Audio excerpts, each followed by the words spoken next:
السلام علیکم ورحمۃ اللہ وبرکاتہ۔ میں حافظ عبداللہ حیدر مرکز ابن تیمیہ الاسلامی رحمان ٹاؤن میلسی کے پلیٹ فارم سے آپ کے سامنے موجود ہوں۔ آج کے ہمارے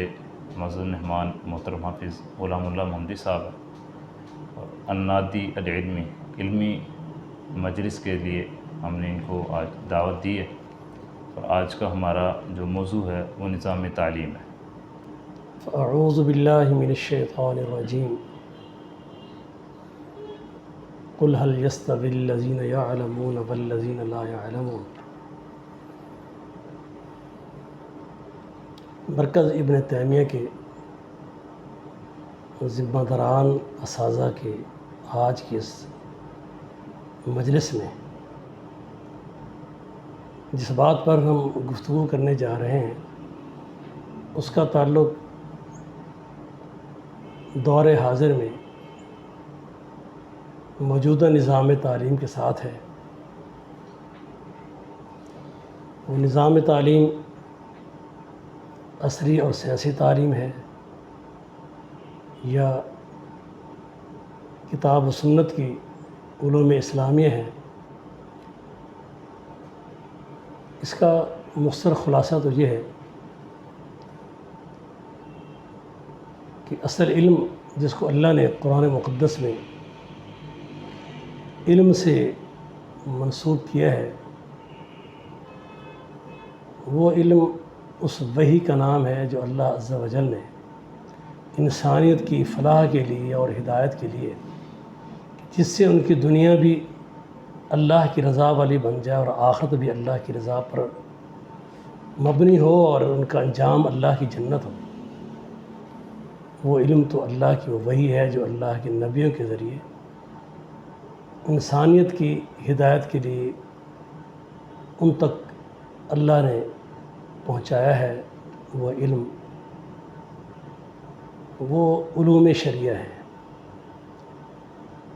محمد رسول اللہ صلی اللہ علیہ وسلم کی ذات اقدس سے لے کر ایک عرصہ ریاست کی ذمہ داری رہی ہے کہ وہ انسانیت تک محمد رسول اللہ صلی اللہ علیہ وسلم کے منہج، آپ کے دیے ہوئے علم اور آپ کی اللہ کی طرف سے لائی ہوئی شریعت وہ انسانوں تک معنوان پہنچائی جائے اور اس کا فہم اور ادراک ان کو دیا جائے۔ اور ریاست ہی کی ذمہ داری تھی کہ ان کو عملی طور پر بھی کنٹرول کر کے کتاب و سنت کے مطابق بہترین پاکیزہ معاشرہ جو علم کے ساتھ ساتھ اس علم کی عملاً بھی ایک تصویر بن کر رہے یہ معاشرہ۔ اس پر تاریخ میں مسلم حکمرانوں اور مسلم حکومتوں نے بڑا کردار ادا کیا ہے، لیکن وقت کے ساتھ ساتھ جو ہم دور نبوی سے دور ہوتے گئے، آہستہ آہستہ آج وہ وقت آ گیا ہے کہ ریاستوں نے تو اپنی ذمہ داری ہی اس پر ختم کر دی ہے کہ وہ معاشرے کو اسلامی معاشرہ بنا کر دنیا میں زندہ رکھیں۔ چونکہ اللہ کا دین قیامت تک رہنا ہے، اب نہ کوئی آسمان سے کوئی کتاب اترے گی، نہ کوئی اور شریعت آئے گی، نہ ہی محمد رسول اللہ صلی اللہ علیہ وسلم کے بعد قیامت تک کوئی نبی آئے گا۔ اس لیے اللہ تعالیٰ نے اس دین کو زندہ رکھنے کے لیے اور اس علم کو باقی جاری اور ساری رکھنے کے لیے ایسے افراد ہر دور میں پیدا ہوتے رہے، ایسے ادارے وجود میں آتے رہے، بھلے ان کی سرپرستی خصوصاً بر صغیر کے اندر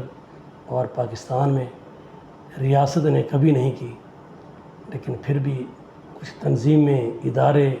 اور انفرادی طور پر کچھ افراد نے یہ ذمہ داری اللہ کی توفیق سے نبھاتے رہے۔ تو اس وقت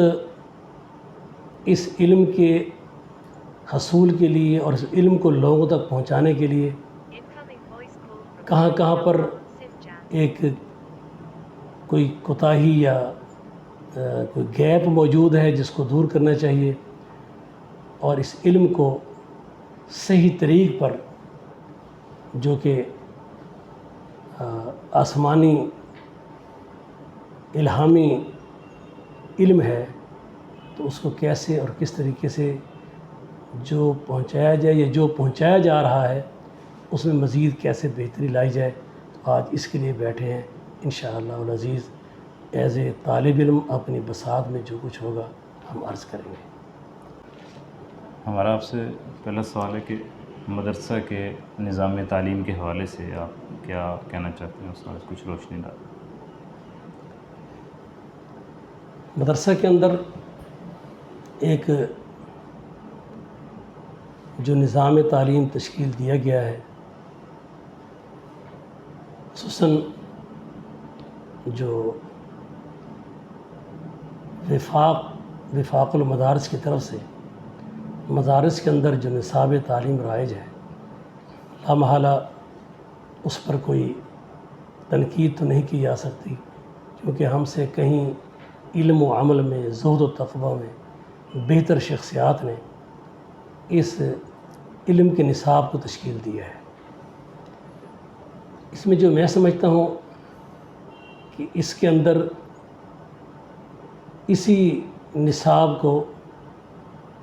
پہنچانے کے لیے کون سا ایسا طریقہ یا جو طریقہ موجود ہے اس میں کون کون سے بہتری کے طریق اختیار کیے جائیں کہ یہ نظام تعلیم اور مؤثر انداز سے لوگوں تک پہنچے۔ تو پہلے تو اس میں یہ ہے کہ اس نظام تعلیم پر ایک تو ایسے ماہر علماء اور اس نصاب تعلیم کو بہتر انداز سے سمجھنے والے جو عرصہ دراز سے مسند درس پر جلوہ افروز ہیں، ان کی خدمات حاصل کی جائیں، اور نئے علماء جو مدارس سے پڑھ کر آ رہے ہیں ان کو پڑھانے کے لیے بہتر تربیت دی جائے، تاکہ وہ طلباء کے ساتھ کس انداز سے اپنا رویہ رکھیں اور کس انداز سے ان کو یہ نظام تعلیم کو بہتر انداز سے دیا جائے۔ تو پہلی بات تو میں سمجھتا ہوں کہ خود اساتذہ کی تربیت ہونی چاہیے، ان کا لیول جو تعلیم کا ہے وہ چیک کیا جائے، ان کا جو طرز تدریس ہے وہ چیک کیا جائے، اور اس پہ جیسے مختلف کالجز میں اور اسکولوں میں ایک ماہر تعلیم یا جو اس بچوں کو یا اساتذہ کو باقاعدہ تربیتی ورکشاپ مقرر کر کے اور ان میں اساتذہ کو باقاعدہ تربیت دی جاتی ہے کہ وہ نظام تعلیم کو جو عصری اور سائنسی نظام تعلیم ہے وہ اسکولوں اور کالجوں میں کس طرح بچوں تک آسان اور سادہ انداز سے ان کو پہنچایا جا سکتا ہے۔ بعین ہی میری پہلی رائے یہ ہے کہ ایسے ہمارے شیوخ، علماء اور اساتذہ کی خدمات حاصل کی جائیں، اور وہ ادارے کے جو اساتذہ ہیں ان کی اس معاملے میں آ کر ان کو چیک کیا جائے، ان کو تربیت دی جائے، پھر اس تربیت کو جو ادارے کے منتظمین ہیں وہ اس کا عملی طور پہ چیک کریں کہ اس میں کوئی تبدیلی آئی ہے یا نہیں آئی۔ اور دوسرا میں سمجھتا ہوں کہ اس کو اس انداز سے جو علماء ہیں ان طلباء کو جو پڑھاتے ہیں اداروں میں بیٹھ کر، اس میں جو بھی سلیبس ہے اس سلیبس کو اس انداز سے سادہ اور آسان کر کے کہ وہ بچوں کی جو ان کی ذہنی دسترس ہے اس سے ماورا نہیں ہونا چاہیے، اس کے اندر رہ کر اس کو اس سلیس اور سادہ انداز سے پڑھایا جائے، اور ان کو اس کا فہم اور ادراک دیا جائے کہ وہ رٹا سسٹم بنا کر اور اس کے اوپر زور لگاتے رہیں، بلکہ وہ اصول ان کو عملاً اور اس میں پڑھاتے ہوئے فزیکلی ان کو سمجھایا جائے، عملاً سمجھایا جائے کہ یہ جو قانون یا اصول تمہیں پڑھائے جا رہے ہیں اس کا اطلاق قرآن پاک میں، احادیث میں اور عربی عبارت میں کیسے کیسے لاگو ہو رہے ہیں، تاکہ ان کو یہ تمام سسٹم جو ہے وہ بہت زیادہ زور لگا کر یاد کرنے کی بجائے آسان طریقے سے وہ اصول عملاً ان کو پڑھتے ہوئے سمجھ آتے رہیں، تاکہ جیسے جیسے وہ اپنی تدریس کے نظام کو آگے سسٹم کو آگے لے کر جائیں گے تو وہ بہتر سے بہتر ہو جائے گا۔ جزاک اللہ۔ اس میں نظام تعلیم کے اندر موجودہ وقت میں کوئی ایسی کمی جو آپ سمجھتے ہوں کہ اس کو بہتر ہونا چاہیے، اس حوالے سے ہماری رہنمائی کریں۔ اس وقت جیسا کہ مرکز ابن تیمیہ نے ایک سٹیپ لیا ہے کہ میڈیا کو اس میں استعمال کیا ہے، اور میڈیا کے ذریعے، نیٹ کے ذریعے نظام تعلیم کو بہتر انداز سے طلباء تک پہنچانے کا طریقہ کار اختیار کیا ہے۔ ایسے ہی نیٹ سے ان سکالرز اور علماء کا طرز تعلیم و طرز تدریس کو لیا جائے اور اس کو اچھے انداز سے میڈیا کے ذریعے،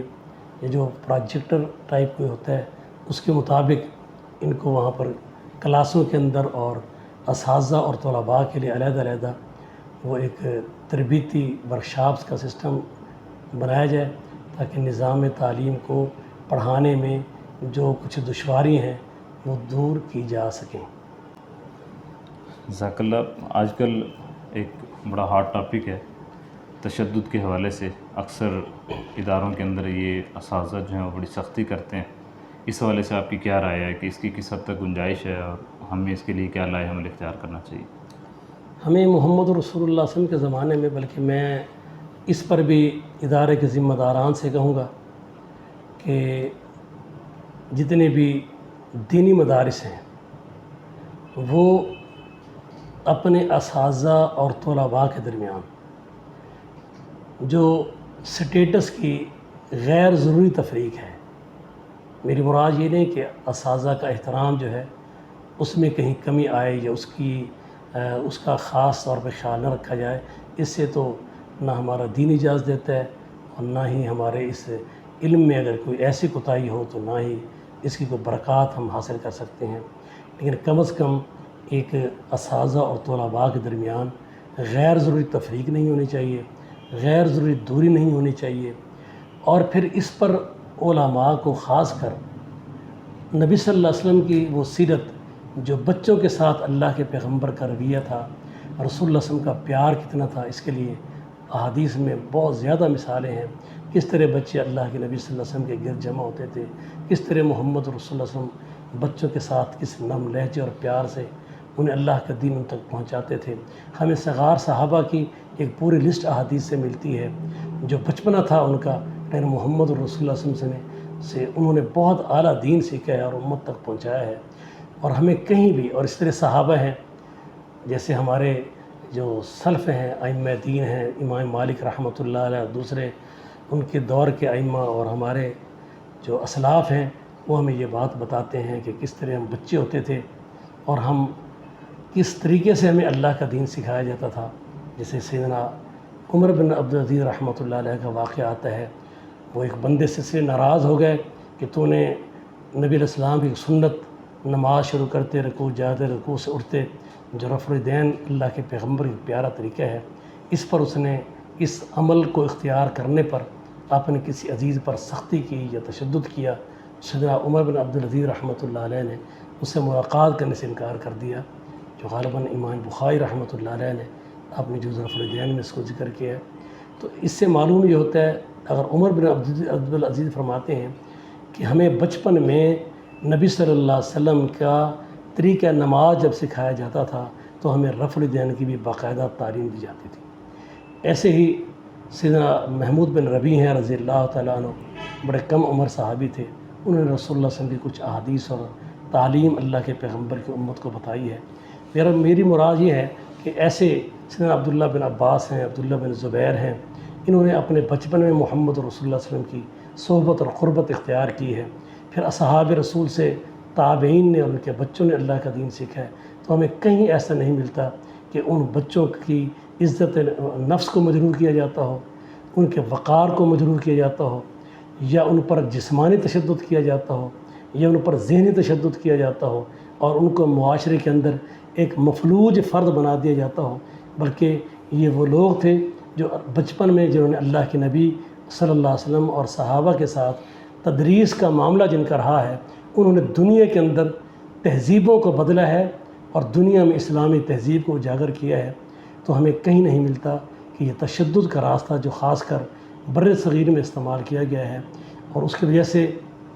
ہمارے دینی ادارے بدنام ہو رہے ہیں، ہمارے دینی اساتذہ بدنام ہو رہے ہیں، اور بعض جو نادان قسم کے لوگ ہیں جو بچوں پر غیر ضروری تشدد کرتے ہیں، اس کی وجہ سے علماء پر، قرہ حضرات پر، حفاظ پر یہ جو لادین طبقہ ہے اور جو ملحد قسم کا طبقہ ہے اس پر بہت انگلی اٹھاتا ہے، اس کو اچھالتا ہے، جس سے اللہ کے دین پر حرف آتا ہے۔ تو میں یہ ضرور بچوں پر اساتذہ کو ڈانٹ ڈپٹ روب راب کی حد تک، تاکہ بچے ہوتے ہیں ان کی تربیت کا ایک حصہ ہے، لیکن جہاں وہ کبھی ان کو سخت لہجے سے ڈانٹ دیں وہاں اس کے متبادل کئی مرتبہ ان سے پیار کے لہجے میں بھی قربت اختیار کریں، تاکہ بچوں کو وہ ڈانٹ ڈپٹ بھول جائے۔ تو اس لیے دو باتوں کا مدارس کے اندر دوران تعلیم، دوران تدریس خیال رکھنا چاہیے کہ نہ کسی بچے کی اس انداز کا آپ اسے رویہ رکھیں کہ وہ اپنے دوسرے طلباء کے اندر اپنے احساس کمتری کا شکار ہو اور اس کی عزت نفس مجروح ہو، نہ ہی اس پر جسمانی تشدد ایسا کریں کہ جس کی وجہ سے کر کے جس کی اجازت ہمیں شریعت اسلامی میں بھی نہیں ملتی۔ تو اس سے اجتناب کرنا چاہیے اور ادارہ کے ماحول کو انتہائی پرامن اور خوشگوار اور محبت کے انداز میں چلانا چاہیے، تاکہ بچے شوق سے ان اداروں میں تعلیم کے لیے آئیں۔ جزاک اللہ۔ موجودہ وقت میں ہم دیکھتے ہیں کہ معاشرے کے اندر دو بنیادی نظام تعلیم چل رہے ہیں، ایک مدارس کا اور ایک سکول کا۔ اس کے اندر آپ کیا سمجھتے ہیں، کیا بنیادی فرق ہے دونوں کے اندر؟ اصل میں سب سے پہلی بات یہ ہے کہ آج ہم دیکھتے ہیں کہ معاشرے کے اندر جو ایک مخصوص طبقہ ہے جو مغرب سے متاثر ہے یا غیر اسلامی تحریکوں سے متاثر ہے یا دشمنان اسلام کے پروپیگنڈا سے متاثر ہے، وہ اس وقت اسلامی تعلیمات کے اداروں کو منفی انداز سے پیش کر رہا ہے۔ اس کی ایک بنیادی وجہ ہے جو دنیاوی اور عصری تعلیم ہے، جس کا نصاب تعلیم بھی ہم نے کسی حد تک مغرب سے لیا ہوا ہے، اس نصاب تعلیم کو ایک ایک گھر تک بچوں تک پہنچانے کے لیے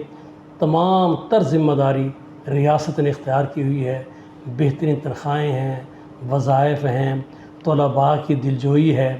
اور بڑے بڑے اچھے انداز سے خوبصورت ان کے لیے گیمز ہیں، کھیل ہیں، پھر ان کی اوپر چیک اینڈ بیلنس بڑا سخت ہے۔ مجھے اچھی طرح یاد ہے، میں نے اپنی میٹرک سے لے کر اور بلکہ پرائمری کلاسوں سے لے کر میٹرک تک اساتذہ سے خوب ڈنڈے کھائے ہیں، لیکن جب محسوس کیا ہے ریاست نے کہ یہ انداز بچوں پر تشدد کا بڑا غلط ہے، تو انہوں نے اس انداز سے سختی کی اور کنٹرول کیا ہے کہ آج وہی ادارے جن میں سے وہی سکول ہیں، وہی دیواریں ہیں جن سے ہم پڑھ کر آئے تھے، ہم وہاں ایک تشدد کے انداز سے ہماری تربیت ہوتی رہی، ڈنڈے بھی ہم کھاتے رہے، لیکن آج ریاست نے جب محسوس کیا کہ یہ انداز غلط ہے تو ان کی سرپرستی چونکہ ریاست کر رہی ہے تو انہوں نے کنٹرول کر لیا اور آج وہاں بغیر تشدد کے بہتر انداز تعلیم کے ذریعے بچوں کو تعلیم دی جا رہی ہے۔ جبکہ اس کے مد مقابل جو ہمارے دینی ادارے ہیں، یہ میں سمجھتا ہوں کہ ہماری ریاست کی بد نصیبی ہے کہ انہوں نے ان اداروں کی سرپرستی قبول نہیں کی، اور جو اصل اساس تھی جس کے اللہ فرماتے ہیں اتل ما اوحی الیک من الکتاب واقم الصلاۃ،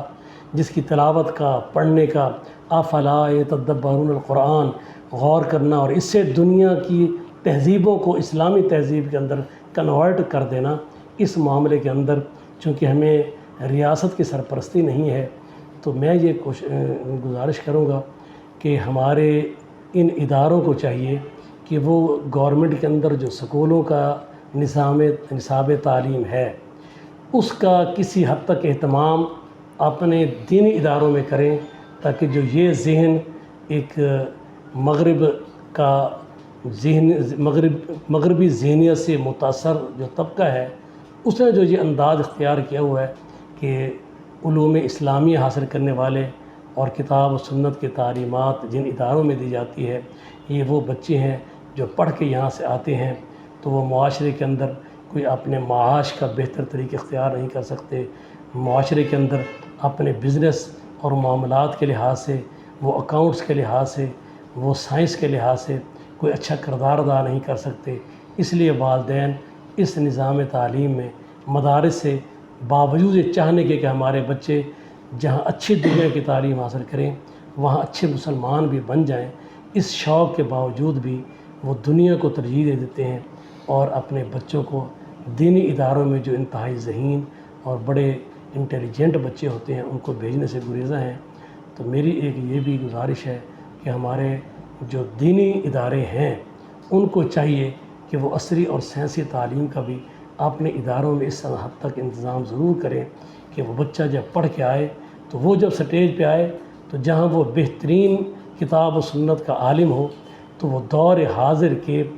جتنے بھی معاشی مسائل ہیں، معاشرتی مسائل ہیں، سیاسی مسائل ہیں، ان کو بھی اچھی طرح وہ جانتا ہو، سمجھتا ہو۔ عصری تعلیم سے بھی وہ اچھی طرح اس کا ایک جو ہے وہ علم سے وابستگی موجود ہونی چاہیے، تاکہ دینی اداروں میں جو یہ کمی ہے اس کو دور ہونا چاہیے۔ اور میں ریاست سے گزارش کروں گا کہ وہ بھی اپنے سکولز وغیرہ کے اندر مؤثر قسم کا کارروائی کے طور پہ نہیں جو آگے چل رہی ہے، مؤثر طریقے پر کتاب و سنت کو بھی اسی انداز سے اہمیت دے کر پڑھایا جائے جس طرح عصری تعلیم کو پڑھایا جاتا ہے۔ جزاک اللہ۔ ایک آخری سوال مدارس کے حوالے سے کہ موجودہ دور میں ہم دیکھتے ہیں کہ آئے روز ایک نیا فتنہ سر اٹھا رہا ہے، جیسے بڑے معروف فتنے جدیدیت کا ہے، الحاد کا ہے، انکار حدیث کا ہے، انکار قرآن کا ہے۔ اس حوالے سے مدارس اس وقت کیا کردار ادا کر رہے ہیں اور آئندہ ان کو کیا لاہ عمل اپنانا چاہیے، اس حوالے سے رہنمائی فرمائیں۔ مدارس کے اندر الحمدللہ جو کتاب و سنت کی تعلیمات کا جو معیاری ادارے ہیں یا کتاب و سنت کو علی منہج سلف جو ادارے موجود ہیں اور پڑھا رہے ہیں ان میں بڑی خیر موجود ہے، لیکن ہم ماضی میں بھی اگر دیکھیں تو ہماری جو اسلاف کی تعلیمی اور تدریسی اور تبلیغی کاوشیں ہیں ان میں ہر دور میں اٹھنے والے فتنوں پر ہمارے علماء نے اسی وجہ فتنے اٹھے، جیسے خلق قرآن کا ہے، جہمے کا فرقہ ہے، اللہ تعالیٰ کی صفات کا جو معطلہ ہے یا معولہ ہے،